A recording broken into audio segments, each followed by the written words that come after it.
સ્વામિનારાયણ સ્વામિનારાયણ સ્વામિનારાયણ સ્વામિનારાયણ સ્વામિનારાયણ ઓ સ્વામિનારાયણ સ્વામિનારાયણ ઓ સ્વામિનારાયણ સ્વામિનારાયણ સ્વામિનારાયણ સ્વામિનારાયણ સ્વામિનારાયણ સ્વામિનારાયણ ઓ સ્વામિનારાયણ સ્વામિનારાયણ સ્વામિનારાયણ સ્વામિનારાયણ બોલો ઘનશ્યામ મહારાજની જય શ્રીપતિમ શ્રીધરમ સર્વદેવીશ્વરમ ભક્તિધર્માત્પરમ વાસુદેવમ માધવમ કેશવમ કામલં કારુણમ શ્રી સ્વામિનારાયણમ નીલકંઠમ ભજે બોલો સહજાનંદ સ્વામી મહારાજની જય.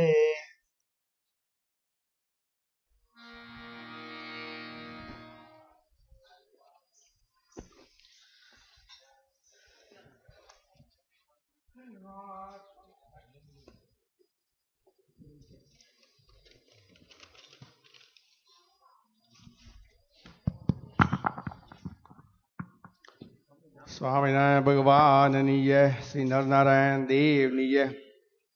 શાસ્ત્રીજીએ કીધું કે આજે આપણે પરમ પૂજ્ય મોટા મહારાજ શ્રી તેજેન્દ્ર પ્રસાદજી મહારાજનો પ્રાગટ્યોત્સવ ઉજવી રહ્યા છીએ. સંવત 2000 એટલે વિક્રમ સંવત, ઈસવીસન નહીં, 2000 ચૈત્રવદ ત્રીજના રોજ પરમ પૂજ્ય મોટા મહારાજ શ્રીનો પ્રાગટ્યોત્સવ થયેલો અને હમણાં પરમ દિવસે એટલે 18/4/2014 ચૈત્રવદ ત્રીજ, અત્યારે સંવત 2070 ચાલે છે એટલે 70મો પ્રાગટ્યોત્સવ આપણે ઉજવી રહ્યા છીએ. હવે આ પ્રસંગે આપણું જે સ્વામિનારાયણ મેગેઝિન જે દર મહિને આવે છે એમાં એક આર્ટિકલ જાન્યુઆરી 2014માં છપાયો હતો. એ છે આર્ટિકલ એક ઓળખ પરમ પૂજ્ય મોટા મહારાજશ્રીની અને એના લેખક આપણા વાઇસ પ્રેસિડેન્ટ શ્રી નટુભાઈ પટેલ, રાજપુરવાળા કેનેડા, એમને લખ્યો છે. હું જરા વાંચી સંભળાવું છું.